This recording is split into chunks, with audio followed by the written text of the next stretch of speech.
La caligrafía sublima los ideogramas de la escritura china. Signos que expresan una idea, un concepto.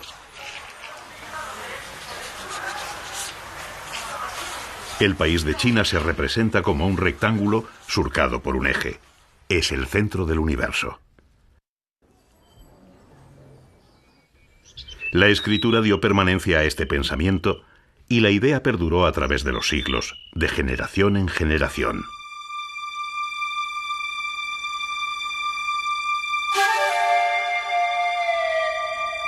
Quizás este estímulo impulsó, en los más antiguos tiempos, a sus habitantes a alcanzar un alto grado de civilización.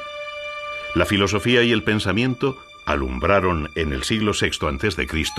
los caminos intelectuales de China, y las palabras de Confucio y Lao Tse, alentadas por el viento, se refugiaron en la memoria de los hombres.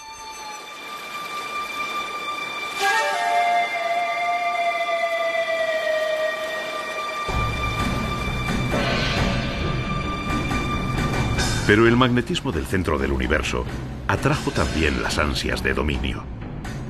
Y desde los más ancestrales tiempos, la sabiduría es oscurecida por la sangre. Las aristocracias guerrean por el dominio de China. Los vencedores, para consolidar su poder, necesitan dotarse del prestigio que impida la duda de sus atribuciones. Crean el mito. Al amparo de los temores de los hombres, se vinculan con los dioses. Son los hijos del cielo. Han nacido los emperadores. Desde entonces, y hasta épocas bien recientes, en China el tiempo se mide por la sucesión de las dinastías.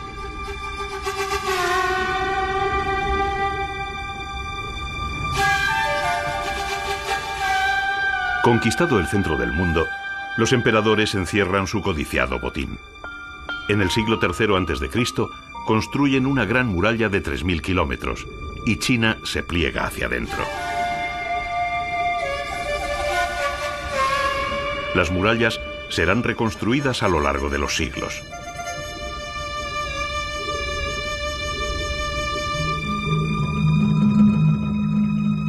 Europa ve en esa lejana tierra del Oriente el ansiado Edén que imaginan los soñadores, pero esconden los misterios. En pos de la seda, de la porcelana, de la laca y de las especias de China, se construyen los caminos que unen a la humanidad conocida. La antigua ruta de la seda abre a los extranjeros el cofre de las riquezas. A su reclamo acuden exploradores y mercaderes. En la Edad Media llega a China el veneciano Marco Polo, que describe sus experiencias en este país titulándolas El libro de las maravillas del mundo. En los siglos posteriores, el ansia de las grandes potencias europeas intenta saciarse con una China debilitada y parcialmente colonizada. La reacción de los ciudadanos chinos en el siglo XX para recuperar su tierra les llevará por nuevas sendas señaladas por Mao Zedong, y el país se protege tras un fuerte muro ideológico. Hoy, en el siglo XXI, tras múltiples vicisitudes históricas, las puertas de China nuevamente se entreabren. El centro del universo habla tras años de silencio e incita al extranjero a su conocimiento y disfrute. Su voz recoge los ecos de su inmemorial cultura. También esta nación de cerca de 10 millones de kilómetros cuadrados y 1.300 millones de habitantes expresa su sed incontenible de desarrollo mientras reclama su lugar en el futuro del mundo.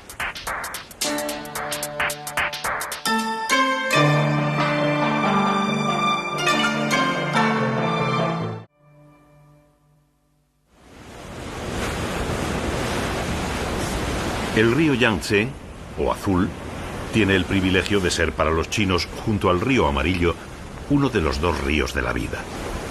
Las aguas de su cuenca fertilizan ingentes tierras y sostienen la economía agrícola de China. Pero cada cierto tiempo el Yangtze abandona el apacible discurrir de su cauce para mostrar que la vida también se surte de inesperadas sorpresas que le hacen deambular al albedrío de desenfrenadas pasiones. Desde tiempos muy antiguos, los chinos acometen colosales obras de ingeniería hidráulica para controlar la vehemencia del Yangtze.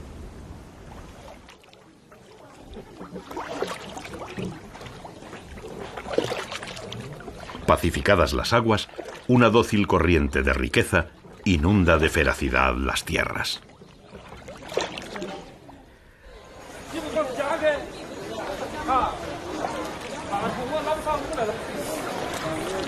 Al amparo de los afluentes del Yangtze, canales, lagos y regadíos, crecieron pueblos como Zhouzhuang, una antigua aldea de pescadores y agricultores que en la actualidad ha transformado su forma de vivir para ofrecer al viajero el relato de sus tradiciones.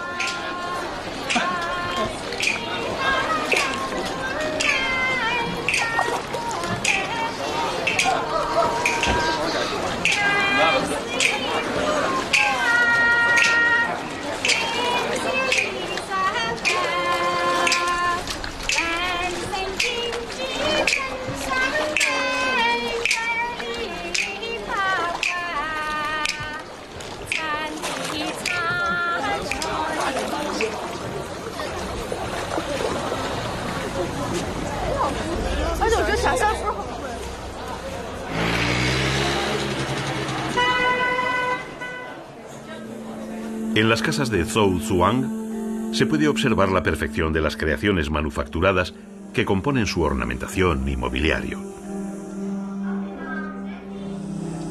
Los artesanos elaboran refinadísimas obras de arte de todo tipo y condición con cualquier material, siguiendo técnicas muy antiguas. Su gran sabiduría y, ante todo, gran paciencia recuerdan que nos hallamos en el país de los inventos. El compás, la brújula magnética, las cerillas, el sismógrafo, el papel, la tinta, la imprenta, la pólvora, el papel moneda.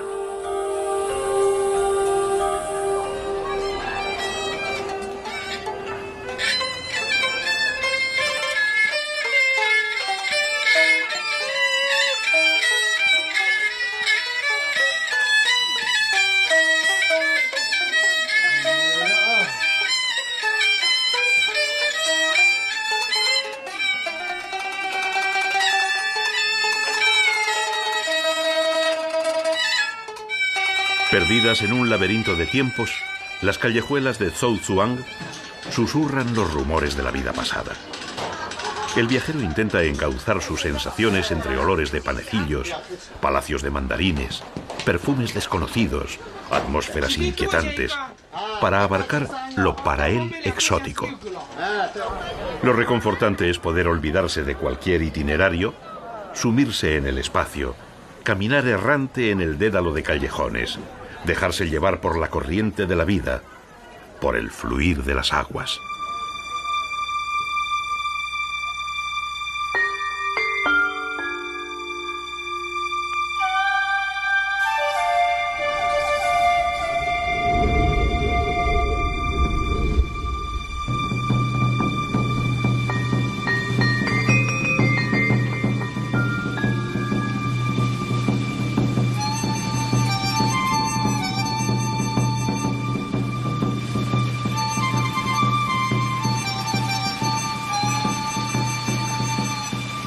Ríos y lagos no solo fertilizan las tierras, también fecundan los cultivos de la imaginación. Las aguas armonizan el desasosiego de la inspiración y los artistas representan la vida sublimando la existencia. Es el dominio de la belleza, agua y armonía, equilibrio en un paraíso intemporal. El lago occidental, también llamado Lago del Arte, envuelve de poesía, silencio y abstracción la ciudad de Hangzhou, entre evocadores nombres como Colina de la Soledad, Pabellón de la Luna de Otoño en el Lago Tranquilo, Colina de la Piedra Preciosa.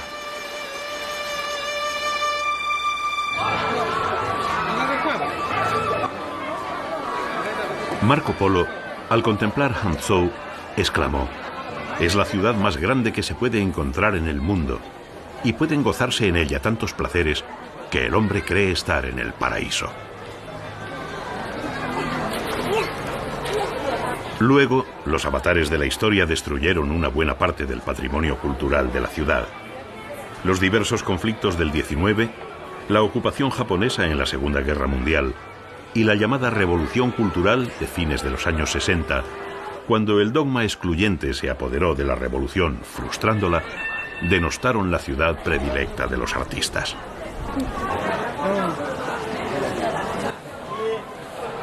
En los años 80, el gobierno de China, del que formaban parte políticos comunistas represaliados por la Revolución Cultural, se empeñó tenazmente en devolver a Hangzhou lo que el sufrimiento le había arrebatado.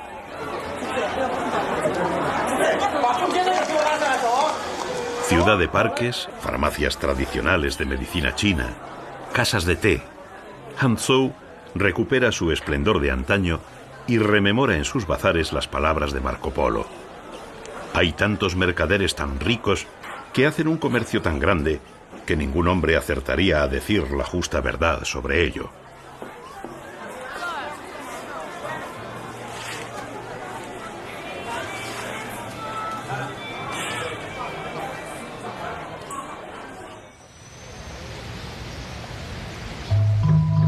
En las cercanías del lago existe un monte que vino por el aire desde la India. Al menos eso dice la leyenda. Ya se sabe que lagos y montañas han sido siempre proclives a la fantasía. Y en China, muchas veces, la realidad y la imaginación fluyen juntas.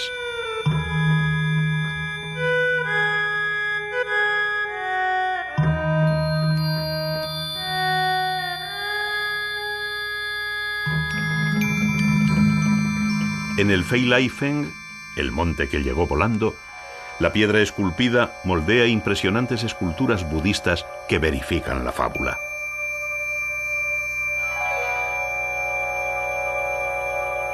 El monte como metáfora, alegoría palpable del largo viaje recorrido a merced de los vientos de la historia por el budismo desde su origen en la India hasta aposentarse en China.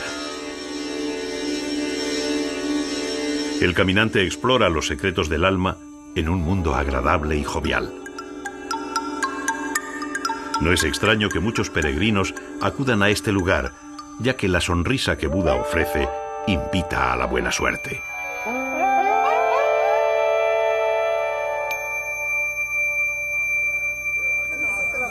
Al final del sendero se halla el templo Lingjing, templo del refugio del alma.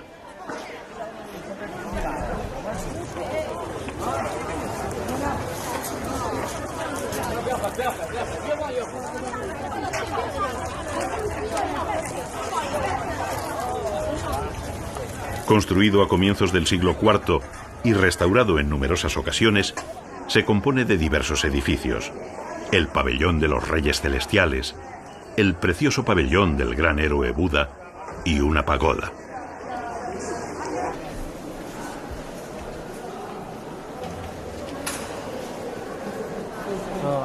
El murmullo de las plegarias resuena entre las imágenes de Buda, de la divina Guanyin, diosa de la misericordia, de los guardianes y de los demonios sometidos por un Buda plácido y vencedor.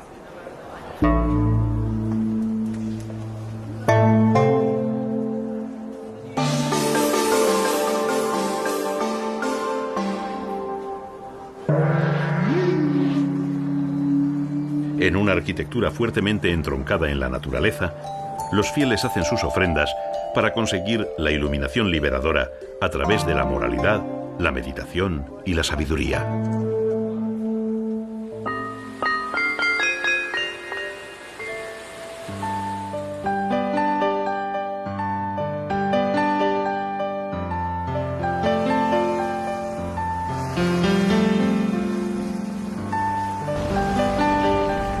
El río Yangtze, fatigado tras más de 5.800 kilómetros de camino, recibe, antes de entregar su poderoso caudal al mar, el impulso de los ríos Huangpu y Busong, que le ayudarán a formar un gran delta en la desembocadura. En la convergencia de estos afluentes surgió la gran ciudad fluvial de Shanghái. Comunicada a través de sus ríos con el Yangtze, que le abre al interior y al mar, es uno de los puertos más importantes del mundo.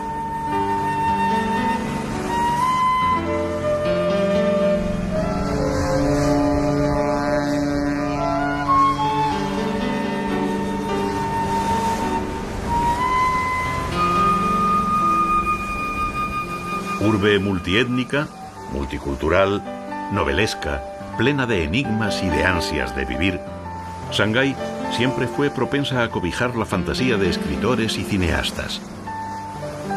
Su nombre evoca una atmósfera de misterio, personajes oscuros, pasión y tragedia.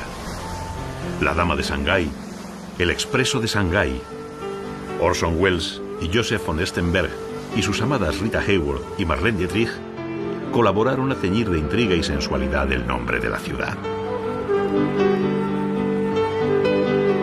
Ficción y realidad se entreveraron en los muelles y en las calles, que guardan la huella de los aventureros sin fortuna, marinos, soñadores clandestinos, revolucionarios, espías, falsos aristócratas, comerciantes, agentes de servicios secretos, gángsters, cantantes, artistas, que vagaron por Shanghái en busca de saciar su insatisfacción de la vida.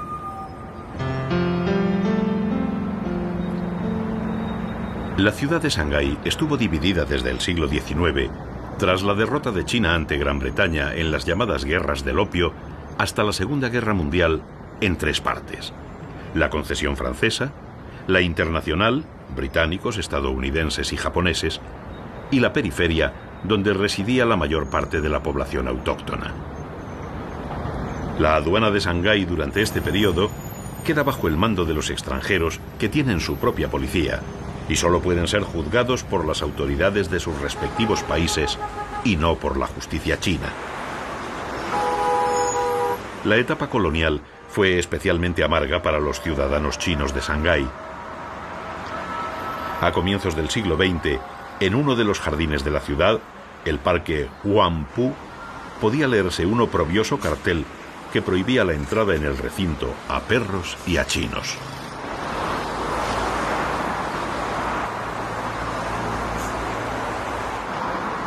Los mismos mercaderes y funcionarios británicos que habían provocado las guerras, al introducir el comercio a gran escala del opio, convierten el Bund de Shanghái, en la margen izquierda del río Huangpu, en el principal barrio de negocios de Asia.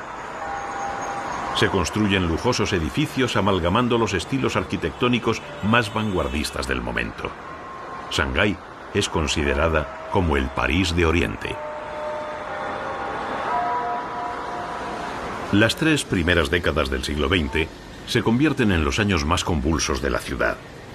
Entre casas victorianas, rascacielos, bancos, lujosos hoteles, salas de fiesta, se mueven intriga, dinero, violencia y la asombrosa cantidad de 30.000 prostitutas, muchas de ellas confidentes o agentes secretos.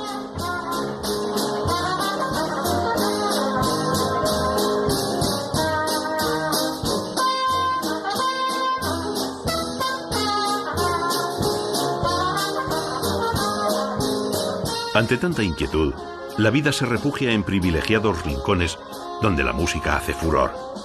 El jazz conquista Shanghái y su legado perdura en la actualidad en los antiguos locales de antaño.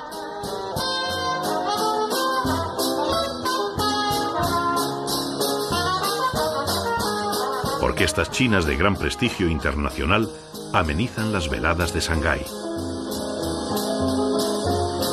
El jazz cura las heridas de la época colonial, vinculando la ciudad del pasado con la del esperanzador futuro.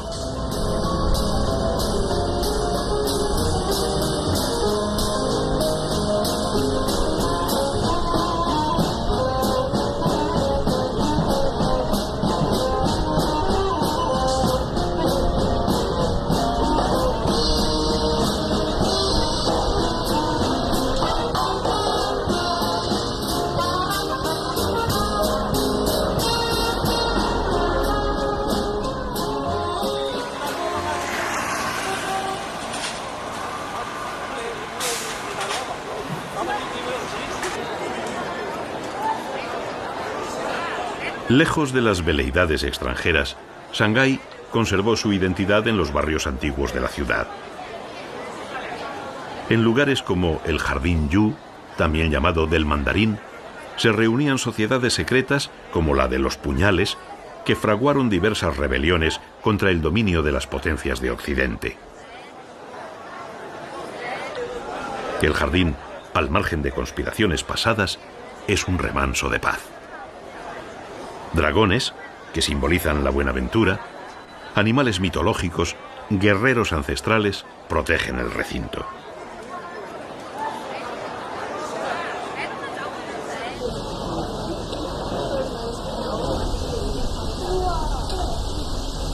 Los habitantes de Shanghái recorren los vericuetos caminos entre las edificaciones. El jardín, como la vecina casa de té en medio del lago, ha tenido sumo cuidado en dotarse de un diseño zigzagueante que les libra de los espíritus malignos, ya que, según dice la tradición, estos solo pueden desplazarse en línea recta.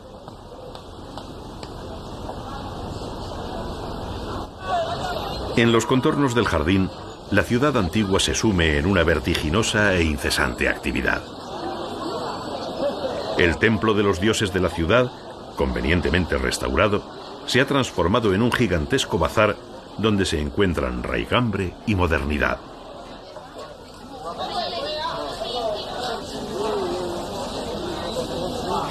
Otros templos siguen guardando celosamente la función para la que fueron construidos.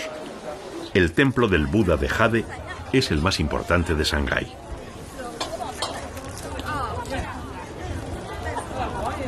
Las campanillas que asustan a los espíritus malignos, la efigie de un Buda triunfante sobre los demonios y las esculturas de los guardianes reciben a los visitantes y promueven el fervor religioso.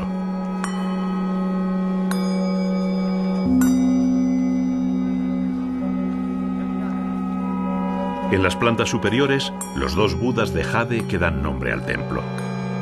La primera escultura representa a Buda entrando en el Nirvana, la bienaventuranza absoluta.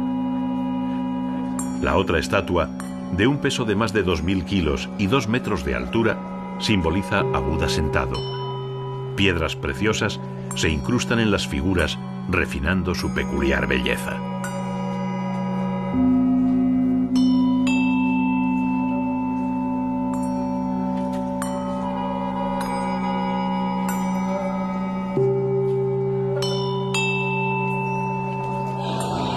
Los barrios tradicionales de Shanghái mantienen a duras penas su fisonomía ante el amenazador empuje de la modernización. Las siluetas de los nuevos rascacielos rodean la vieja urbe, que sin embargo sigue con su bullicioso ir y venir de gentes. Una vida traslúcida entre casas de madera, especias, aromas, ajetreo, que se refugia entre las esquinas de la nueva arquitectura. Una cotidianeidad en la que el viajero recobra el placer de mirar, de escuchar, de oler, de paladear, de sentir el ambiente popular de la antigua China que se transforma.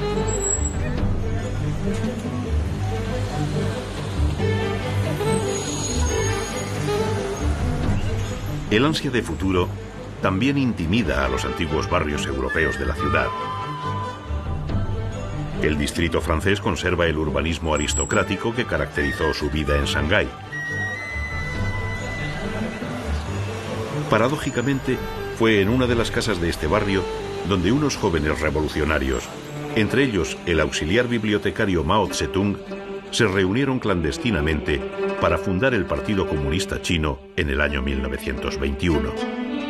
Tiempo después, traicionados y perseguidos por sus antiguos aliados nacionalistas del Kuomintang, los comunistas supervivientes de la masacre inician en Shanghái la larga marcha que les llevó a recorrer 23.000 kilómetros del territorio chino.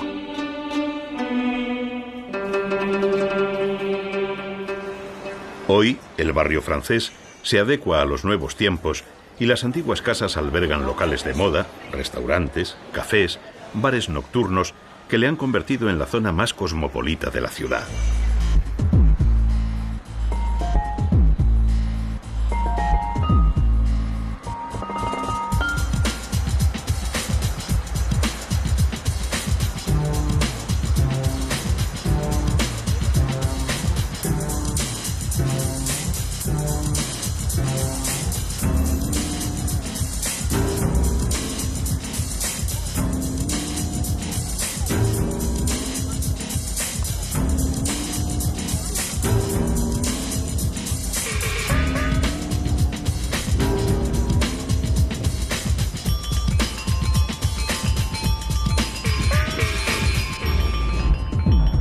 Tras tantas vicisitudes pasadas, el protagonismo en el Shanghái del siglo XXI lo acapara su modernidad. Altísimos rascacielos se aprestan para recibir majestuosamente al futuro. Entre todos ellos sobresale la Torre Jin Mao, proyectada en 1989 y terminada en 1998. Con sus 421 metros de altura, es el rascacielos más alto de China y el cuarto del mundo.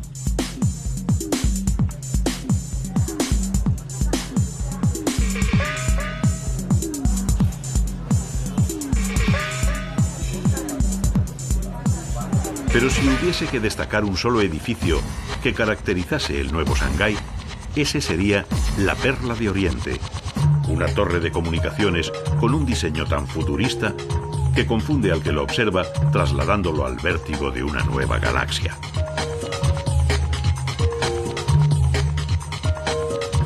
La arquitectura se convierte en símbolo de la nueva China, escaparate de la radical transformación sufrida por el país en los últimos 20 años. Las nuevas generaciones ven con normalidad lo que las antiguas contemplan con incredulidad y sorpresa. El asombro no termina ahí. Shanghái tiene el tren de más alta velocidad del mundo.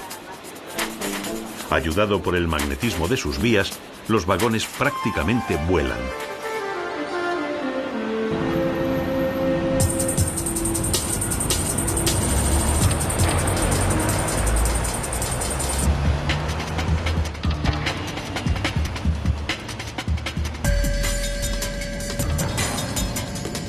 El tren puede alcanzar los 500 kilómetros por hora.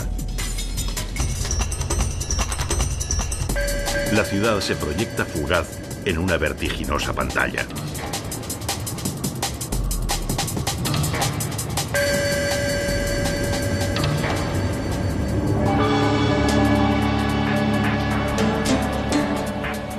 La universalidad de Shanghái no ha menoscabado su carácter, y sus antiguas calles guardan el legado de sus remotas tradiciones junto a la contemporaneidad más radiante. Shanghái es confluencia de espacios y tiempos diversos, ajetreo constante de gentes prestas a disfrutar de la aventura de la vida, lugar de encuentro en el pasado y en el presente de todo tipo de culturas, de músicas, de lenguas, de razas. Shanghái, ciudad de ciudades.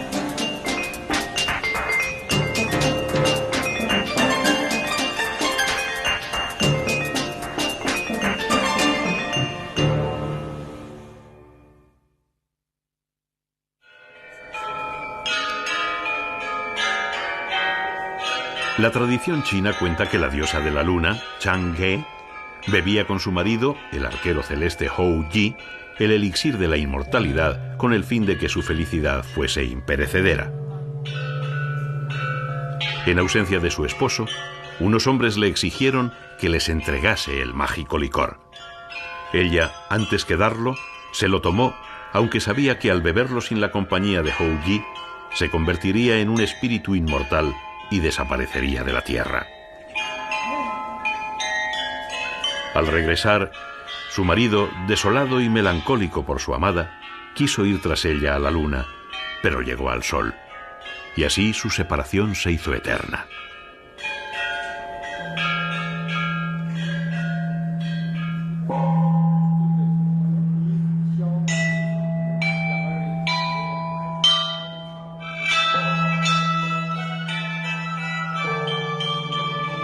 Igual que la luna y el sol, que la diosa Chang'e y Hou Yi, la civilización europea y la china parecen mirarse permanentemente sin poder superar el abismo existente entre ellas.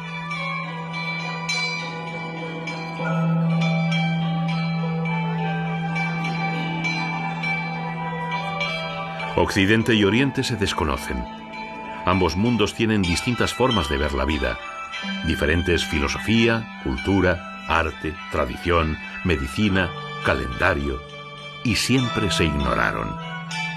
Se tuvieron miedo, se encerraron en sus afanes de superioridad excluyente, y la humanidad perdió la oportunidad del conocimiento, de superar la ignorancia, de poseer una cultura diversa, plural, plena.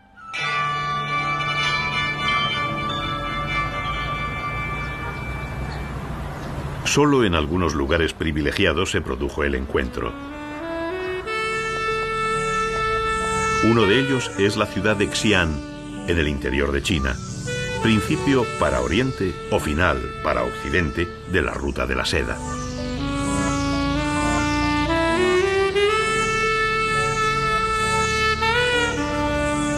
Xi'an guarda la esencia de China. En las vertientes del río Amarillo, los agricultores de la antigüedad contemplaron el peregrinaje de Confucio para dar a conocer las enseñanzas de los antiguos y volver al bien y no desear para los demás lo que no se desea para uno mismo. 300 años más tarde, en el año 221 a.C., los libros que recogían el legado de Confucio son quemados por orden de Qin Shi Huang, el primer emperador de la dinastía Qin. Tras múltiples guerras contra sus adversarios, Qin Shi Huang había conseguido su gran sueño: unificar todo el país bajo su mando. El conquistador termina de construir la primera gran muralla china y utiliza una derivación de su propio nombre para denominar a la gran nación que gobierna, que desde entonces es llamada China. Qin Shi Huang sitúa la capital del imperio en Xi'an. Megalómano y desconfiado, recela de los intelectuales y sepulta vivos a cientos y cientos de escritores. En un reino plagado de progreso material, pero también de terror, el emperador lleva a la paranoia su egocentrismo. Un único pensamiento y una cultura, la de su propio culto.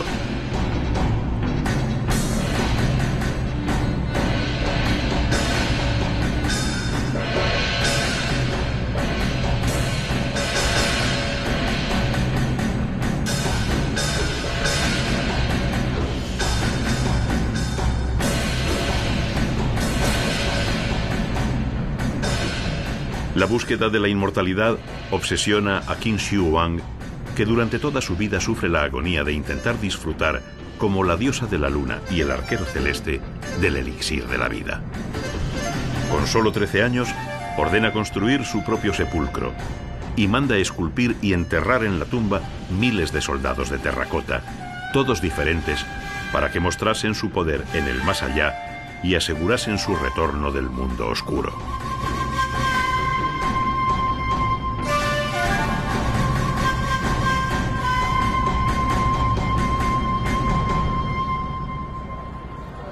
El futuro al que quiso controlar le deparó una triste paradoja. Su deseo de trascender a la historia solo se materializó en los rostros inmortalizados de los soldados. Esculpidos a tamaño prácticamente real, con alturas de entre 1,80 y 1,95 de alto, las manos y los rostros se particularizan, mientras que para los cuerpos se utilizan moldes según las funciones que cumplían: generales, arqueros, aurigas, funcionarios.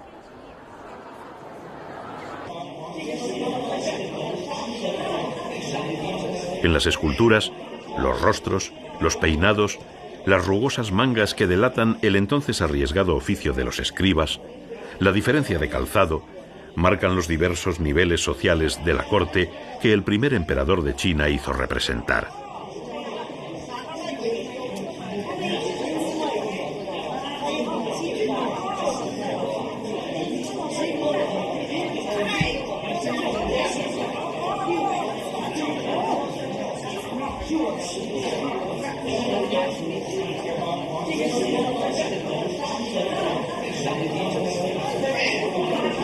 Numerosos arqueólogos de todo el mundo trabajan en la actualidad restaurando las figuras, preservando los colores, rescatando con paciencia, limpiando con esmero hasta los más nimios detalles.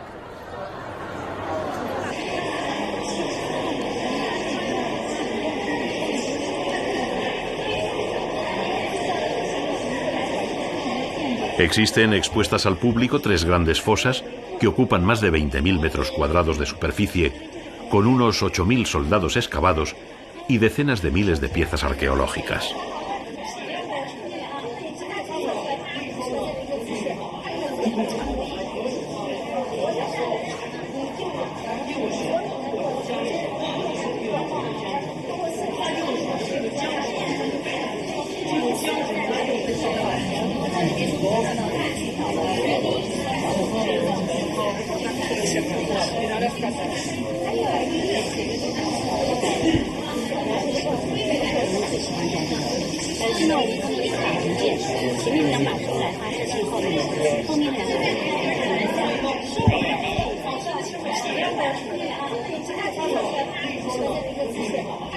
Desaparecida bajo la tierra durante cerca de 2200 años, esta singular maravilla, su resurrección fue posible gracias a las manos de unos campesinos de la zona que en el año 1974 excavaban un pozo.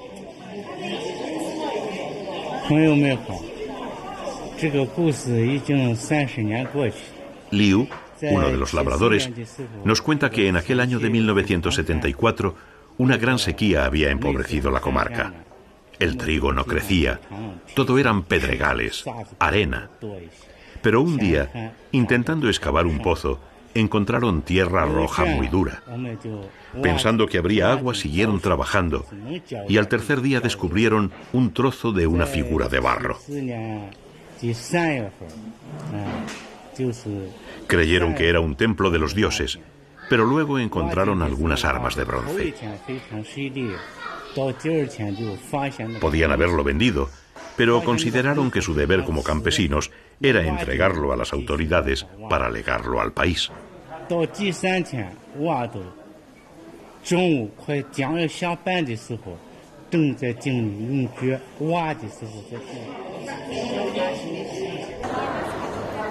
Un gran museo sirve de aposento a los miles de guerreros desenterrados y a los muchos miles aún por descubrir.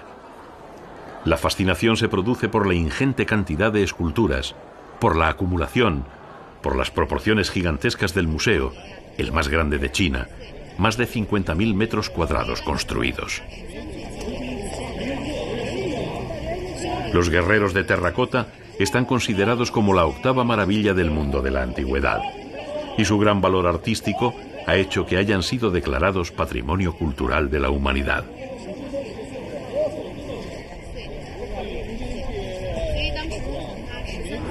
A lo largo de los siglos, Xi'an alterna épocas de gran esplendor con silencios y olvidos en los que duerme sumida en pasados sueños de mitos y fábulas. La torre de la campana, a cuyo sonido se abrían al amanecer las puertas de las murallas, rememora con sus graves tañidos los avatares de la historia.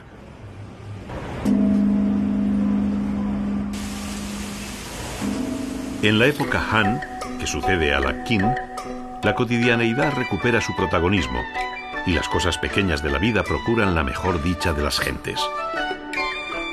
En esta era se elabora la teoría de los 5 sabores en la cocina: dulce, amargo, picante, salado y ácido. La búsqueda del equilibrio y la armonía entre ellos caracteriza la gastronomía china.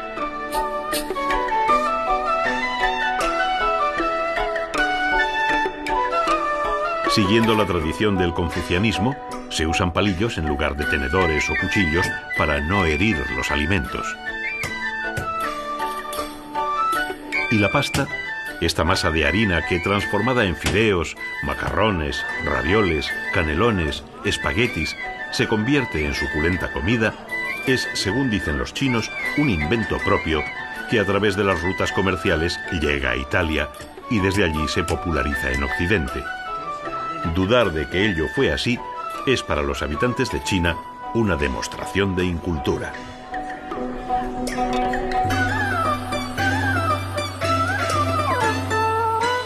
Tras un largo declive, los emperadores de la dinastía Tang, a partir del siglo VII, vuelven a situar la capital del imperio en Xi'an.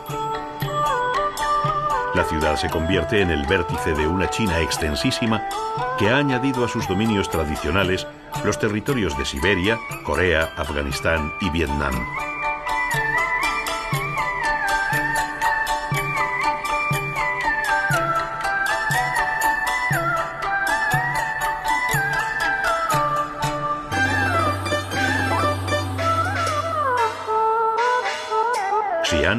Se llama entonces Chang'an o Daxingcheng, ciudad de la gran prosperidad, y es la ciudad más poblada del mundo de su época, con 1 millón de habitantes.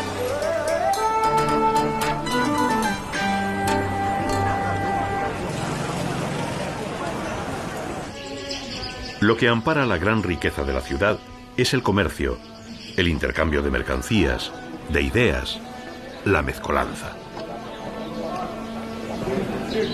Por los caminos de la ruta de la seda comienza a entrar, a través de los mercaderes árabes, un incipiente islamismo. La mezquita de la conversión consciente es el lugar de encuentro de los creyentes islámicos de Xi'an, unos 30.000 vecinos.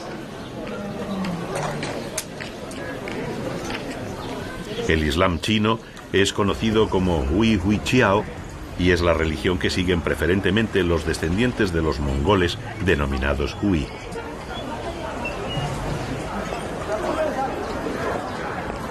Esta minoría étnica agrupa a unas 100 millones de personas en todo el país.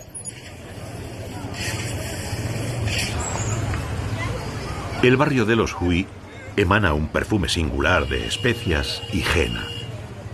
La gastronomía guarda una cierta diferencia con la tradicional china y emparenta con los gustos árabes.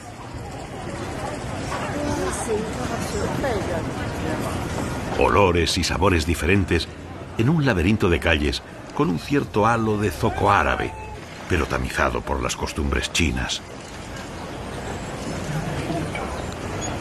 Curiosa simbiosis plena de tenderetes donde se pueden hallar pintorescos objetos y antigüedades de gran valor.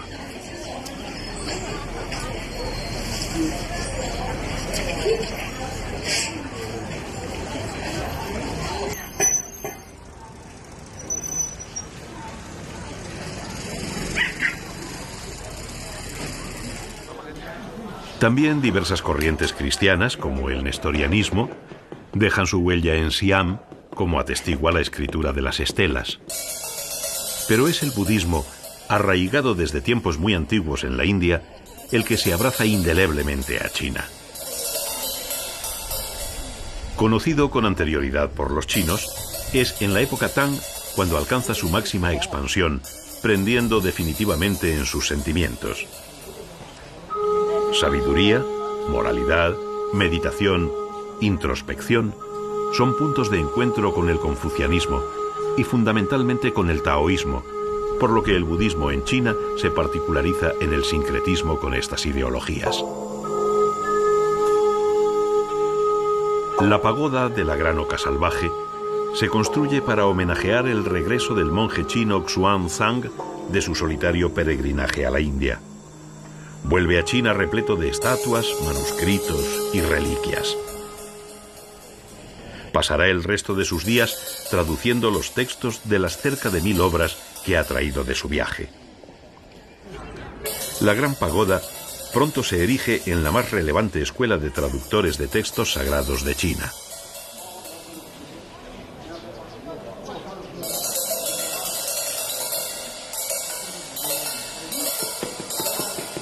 Xi'an, que en la actualidad cuenta con una afamada universidad a la que acuden estudiantes procedentes de todo el mundo, siempre ha mimado la cultura. En el Museo Provincial se guardan las estelas de piedra en las que están grabados los textos clásicos y lápidas con diferentes escenas.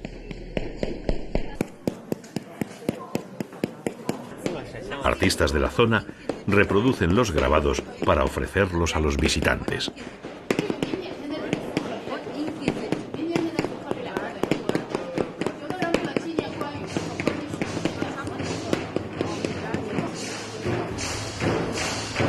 La Torre del Tambor, construida como la de la campana a fines del siglo XIV, ordena con sus sones el cierre de la muralla al atardecer. Xi'an dejó de ser capital del imperio tras ese tiempo, pero su crepúsculo político iluminó el recuerdo de su esplendor. A su luz acuden hoy multitud de viajeros que disfrutan de su pasado y del presente. La pátina de la historia desprende prosperidad.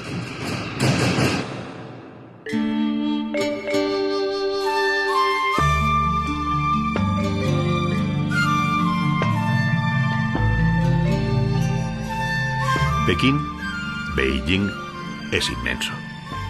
Todo es enorme, inabarcable, de dimensiones descomunales. Un territorio proclive a la épica, a los grandes hechos, a la permanencia.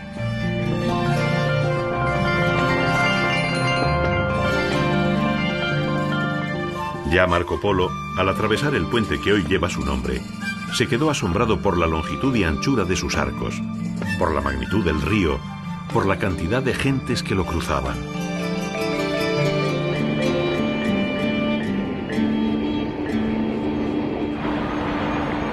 Su municipio se extiende a lo largo de casi 17.000 kilómetros cuadrados. 200 kilómetros cuadrados constituyen su centro urbano. La ciudad cuenta con 15 millones de habitantes. Las temperaturas son extremas y se mueven entre los 10 grados bajo cero en invierno a los 38 o 40 sobre cero en verano.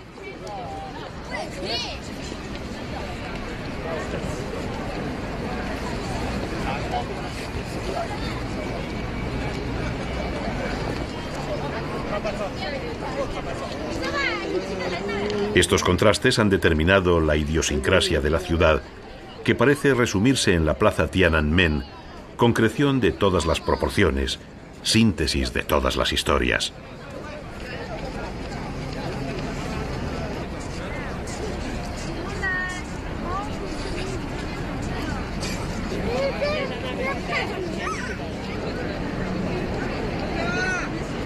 En su perímetro, el mayor de cualquier plaza del mundo, se unen el colosalismo con la sensibilidad, las grandes gestas con la minuciosidad, la historia con lo actual.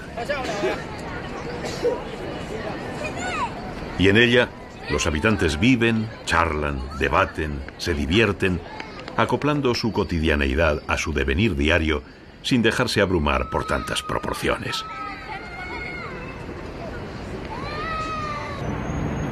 El presidente Mao, consciente del valor simbólico de la plaza, ordenó su remodelación para que en ella pudiesen congregarse cientos de miles de personas.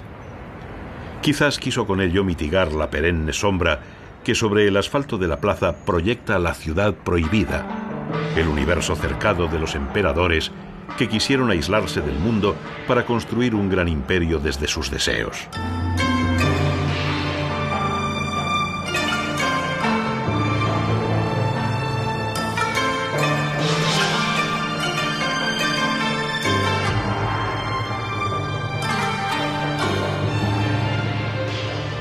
Autodenominados hijos del cielo, se refugiaron en un recinto de apariencia sacralizada, donde la ceremonia y los grandes fastos irradiaban la inmensidad de su poder.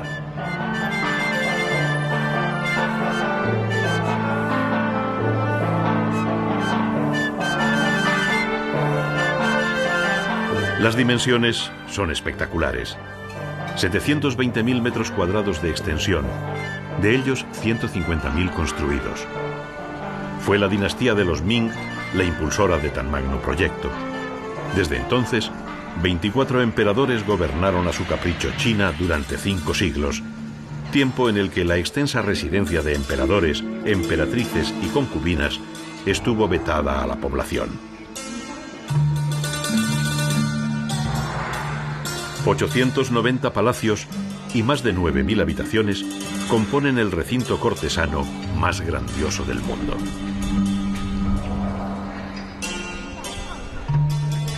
Grandes plazas sirven de solemne vestíbulo a la sucesión de mansiones de alegóricos nombres. Palacio de la Suprema Armonía, Palacio de la Perfecta Armonía, Palacio de la Armonía Protectora, los 3 palacios en los que se celebraban los grandes fastos, Palacio de la Pureza Celestial, Palacio de la Unión, Palacio de la Tranquilidad Terrestre.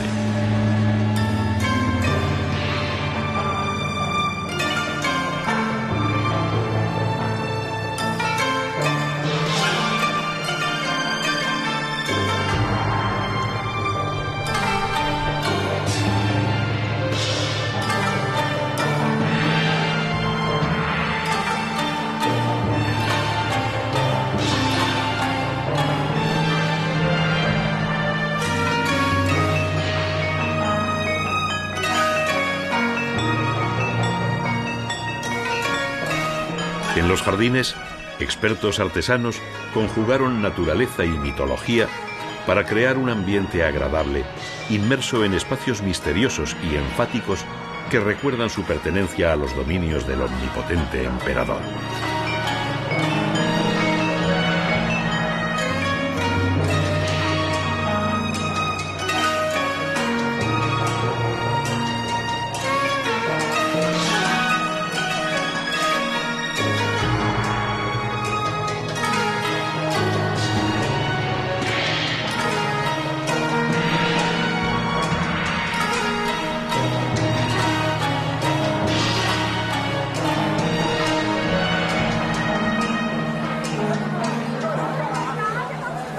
La influencia de la vida imperial tiñó de solemnidad también el Pekín extramuros, que contemplaba sumiso la soberbia de los emperadores.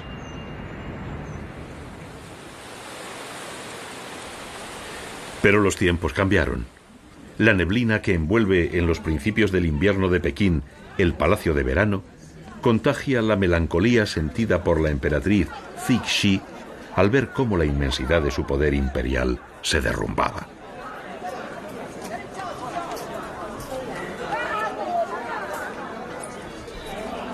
En 1888 manda reconstruir el antiguo palacio, residencia de los emperadores durante los veranos, que había sido saqueado y derruido por las tropas anglo-francesas. El jardín donde se cultiva la concordia, el nombre por el que son conocidos los terrenos donde se asentaba el Palacio de Verano, se remueve nuevamente para albergar la grandiosidad de los emperadores. Saqueado otra vez por el ejército colonial en 1900, el capricho de la emperatriz ordena que se rehaga de nuevo.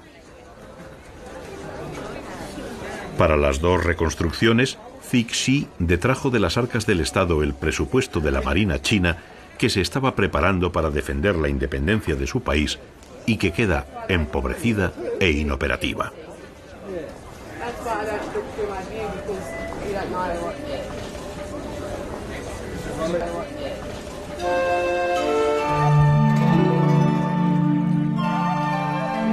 En el lago del palacio, desde un espejo situado en el barco de piedra, a la emperatriz le mareaba navegar, Cixi contempla las aguas e imagina conquistar los mares, remontar los tiempos, mientras su mirada nostálgica se pierde en la montaña cercana, la colina de la longevidad milenaria.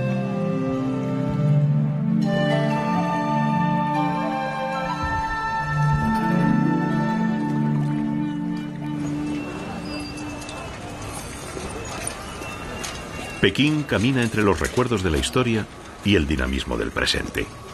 Es viejo y joven, tradicional y vanguardista. Antiguas costumbres se refugian en el rincón de lo pintoresco ante el pujante avance de lo nuevo.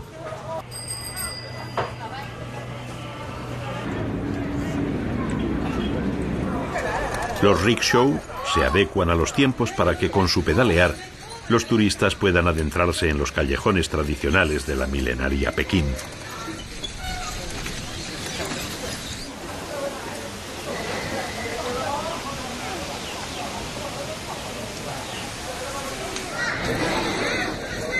Barrios hoy en retirada ante el empuje de un urbanismo más amplio, limpio y ordenado. Muchas cosas en Pekín van dejando de ser lo que eran, pero todavía en algunos rincones la sorpresa del pasado espera al viajero. Lejos de las delicias de la comida china de los restaurantes, los puestecillos callejeros ofrecen rica comida a precios bajos.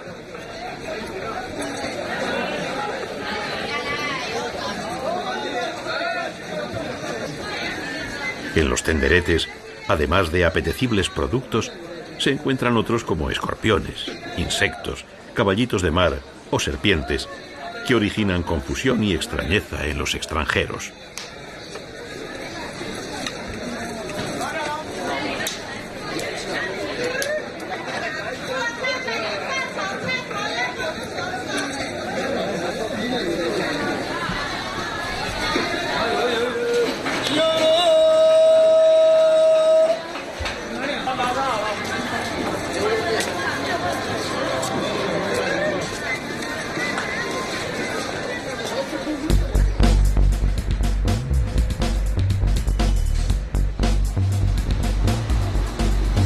¿Qué más da que el gato sea blanco o negro? Lo importante es que cace ratones. Esta frase es repetida constantemente por los chinos ante la pregunta de qué sistema económico practican. La convivencia de una simbiosis comunista-capitalista supuestamente contradictoria no parece preocupar a los habitantes del inmenso país. Un gran desarrollo, los logros en el tremendo desafío de alimentar a tan numerosa población, en acabar con la pobreza, hacen que el futuro sea visto por los ciudadanos chinos con optimismo. Lujosos rascacielos, grandes obras públicas emergen por el umbral abierto de la muralla que fue China para Occidente. Mientras las puertas se abren, el viajero a China asiste a un apasionante e irrepetible proceso histórico. Además, se sumerge en una forma de ver la vida diferente, una filosofía distinta, una geografía abrumadora. En definitiva, en la inabarcable cultura de un gran país.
Gran Canal de las dinastías Sui y Tang. Es el único en el mundo para garantizar la seguridad alimentaria, régimen estable, el propósito de mantener la unidad del imperio, gestión de excavaciones de inversión estatal. Enorme sistema de ingeniería. Si miras hacia abajo a la Tierra desde el cielo, en el este de Asia, sinuoso mar de montaña, un canal artificial de 2.700 kilómetros recorre. Esto es tan lejos. El mayor cambio en la geografía física humana. Conecta los sistemas de agua natural en todo el este de Asia. Río Haihe, Río Amarillo, Río Huaihe, Yangtze, Río Qiantang. Es el kilometraje más largo del mundo, más antiguo, el canal hecho por el hombre más grande de la historia. 22 de junio de 2014. El Gran Canal de las dinastías Sui y Tang es una parte importante del Gran Canal de China, incluido con éxito en la lista del Patrimonio Cultural Mundial. Convertirme en el 46º proyecto de Patrimonio Mundial de mi país, según el informe de evaluación del Comité del Patrimonio Mundial. Representa la migración y el flujo humano, reciprocidad que representa bienes, ideas, conocimientos y valores multidimensionales, y comunicación continua, y representar la cultura resultante, comunicación espacio-tiempo, nutrirnos unos a otros. 1971. Sitio arqueológico al pie de la montaña Beimang de Luoyang. Descubrimiento de una pieza desenterrada de un antiguo horno de almacén. Ladrillo de inscripción Hanjiakang conmocionó al mundo arqueológico. No solo confirma la ubicación exacta de Hanjiakang en los libros de historia y registros, el origen del grano almacenado en Hanjiakang. Según registros, Hanjiakang se construyó en el primer año de Daye de la dinastía Sui, 605 después de Cristo, cuando el emperador Yang construyó la capital oriental Luoyang, en el este, para servir a los funcionarios de la capital del este y las necesidades de la familia real. Hanjiakang tiene más de 400 graneros. Tan Xuanzong Timbao, octavo año, 749 después de Cristo. La cantidad total de grano almacenado en los principales graneros a gran escala del país, 12,66 millones. Hanjiakang tiene 5,83 millones. Representó casi la mitad. Después, a unos 3 kilómetros del noreste de Hanjiakang, también se ha excavado el magnífico sitio de Huliokang.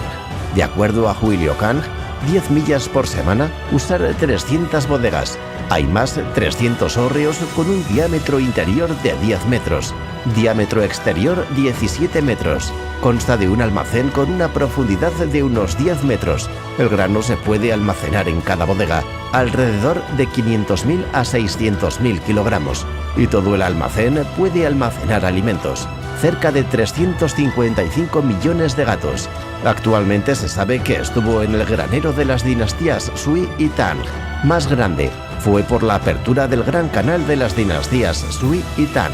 La cultura china y el mundo exterior, expandido multifacético, amplia comunicación en múltiples niveles. Luoyang, la ciudad central del Gran Canal en las dinastías Sui y Tang, se ha convertido en un puente y eje entre Asia Central y Europa.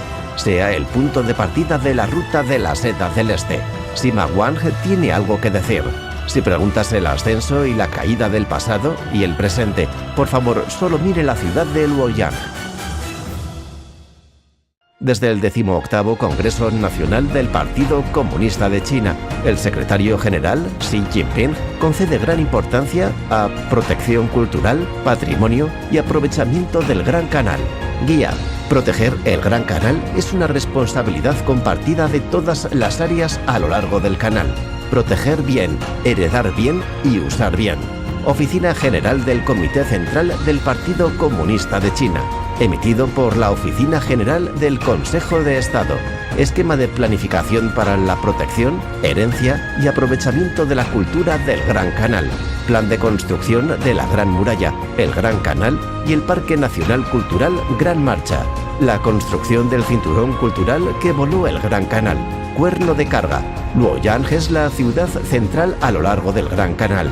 fortalecer la protección y utilización de reliquias culturales. Formuló las medidas para la protección y manejo del Gran Canal, plan de implementación para la protección, patrimonio y aprovechamiento del patrimonio cultural del Gran Canal. Se completó el Museo Cultural del Gran Canal de las dinastías Sui y Tang, Museo del Almacén y Parque Nacional Cultural del Gran Canal. Muéstrale al mundo una capital milenaria. Pasado y presente brillan. Poesía y distante. Nuevo Luoyang. En el nuevo viaje de la modernización de la construcción. Revitalizar Luoyang. El Gran Canal de las dinastías Sui y Tang se ha vuelto impactante. Canción legendaria de fama mundial. Ella nunca desapareció. Nunca se envejecen. Ella está en la sangre de la nación china. Gloria en el mundo. Fluir hacia el futuro.